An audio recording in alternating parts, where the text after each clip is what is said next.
அனைவருக்கும் வணக்கம். இந்த செய்தியை பாருங்கள். திமுக பெண் ஊராட்சி மன்ற தலைவர் கைது. சென்னை நெற்குன்றத்தைச் சேர்ந்த வரலட்சுமி என்பவர் பேருந்தில் பயணம் செய்தபோது 4 சவரன் நகை திருட்டு போனதாக புகார். சிசிடிவி காட்சி அடிப்படையில் திருப்பத்தூர் மாவட்டம் நரியம்பட்டு திமுக ஊராட்சி மன்ற தலைவர் பாரதி என்பவர் கைது.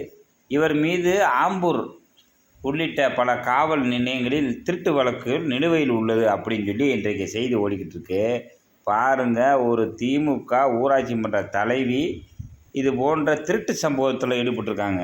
அதாவது ஒரு பஸ்ஸில் போய்கிட்டு இருக்க பெண்ணிட்ட போய் 4 பவை நகையை களவாண்டிருக்கான்னா அந்த முண்டை எவ்வளோ பெரிய திருட்டு முண்டைன்னு பாருங்கள். அதனால் நம்ம என்ன சொல்ல வர்றோம்னா, ஒரு பொறுப்புக்கு போயிடுறீங்க, அந்த பொறுப்புக்குன்னு மரியாதை. அதாவது ஊராட்சி மன்ற தலைவி எப்படி வந்திருப்பாங்க, ஓட்டு போட்டு தான் வந்திருப்பாங்க மக்கள்.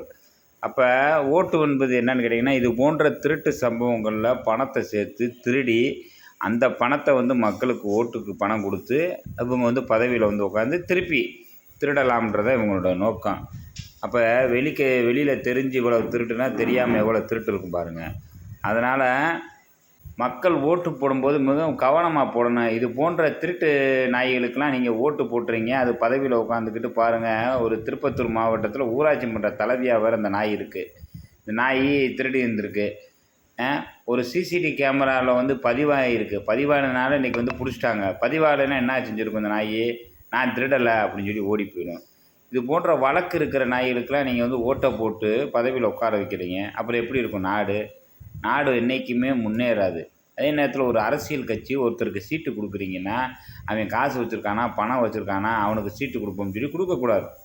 இன்றைக்கு நல்லவர்கள், கட்சிக்கு உழைத்தவர்கள், நேர்மையானவர்களுக்கு நீங்கள் இது போன்ற உள்ளாட்சி அமைப்புகளை வாய்ப்பு கொடுக்கணும். கவுன்சிலர் ஆகிறது, மேயர் ஆகிறது, இது போன்ற பதவிகளுக்கு நல்லவங்களுக்கு வாய்ப்பு கொடுக்கணும். இது போன்ற மோசடி திருடர்களுக்கு வாய்ப்பு கொடுப்பது தவறு.